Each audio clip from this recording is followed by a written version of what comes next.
தமிழ் நெஞ்சங்கள் அனைவருக்கும் வணக்கம். வெல்கம் டு ஆரா. நாம் இன்னைக்கு பார்க்க போகிறது தூக்கம். நம்முடைய மொத்த வாழ்நாளில் 1/3 பங்கு நம்ம தூக்கத்துக்காக செலவிடுறோம். வருஷத்தை கணக்கு பண்ணி பார்த்தோம்னா 25 வருஷம். சாப்பாடு இல்லாமல் 2 மாதங்கள் நம்மளால் வாழ முடியும். ஆனால் தூக்கம் இல்லாமல் 11 நாள் மட்டும்தான் வாழ முடியும். அதுக்கப்புறம் நம்மளால் வாழ முடியாது. தூக்கம் இல்லாமல் நீண்ட காலத்திற்கான பதிவு 11 நாட்கள் தான். 7 மணி நேரத்திற்கு குறைவாக தூங்குறவங்களோட ஆயுள் காலம் குறைகிறது.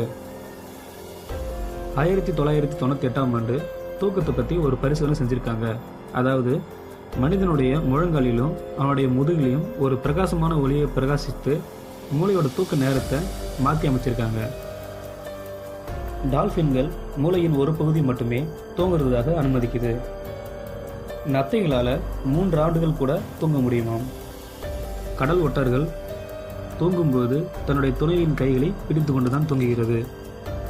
பூனைகள் அதோட வாழ்நாட்களில் 70% தூக்கத்திற்காக செலவிடுது. குதிரைகள் நின்று கொண்டு தான் தூங்குகின்றது.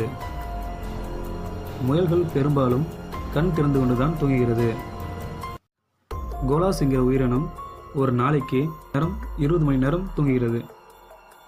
ஒட்டகச்சிவிங்கி ஒரு நாளைக்கு 5லிருந்து 30 நிமிடம் வரை தான் தூங்குகிறது.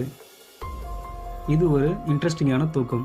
அதாவது 1849ஆம் ஆண்டு டேவிட் ஹட்சிசன் அவர் அமெரிக்காவின் அதிபராக ஒரே ஒரு நாள் தான் இருந்திருக்காரு. ஆச்சரியம் என்னன்னா அந்த ஒரு நாள் ஃபுல்லாக அவர் தூங்கிட்டு தான் இருந்திருக்காரு. இந்த வீடியோ பார்த்ததுக்கு ரொம்ப நன்றி. இந்த தகவல் உங்களுக்கு பிடிச்சிருக்குன்னு நம்புகிறேன். உங்களுக்கு வேறு எந்த மாதிரியான தகவல் தேவையோ கமெண்ட் பண்ணுங்கள். இந்த வீடியோ பிடிச்சிருந்தா லைக் பண்ணுங்கள். மறக்காமல் நம்ம சேனலை சப்ஸ்கிரைப் பண்ணுங்கள்.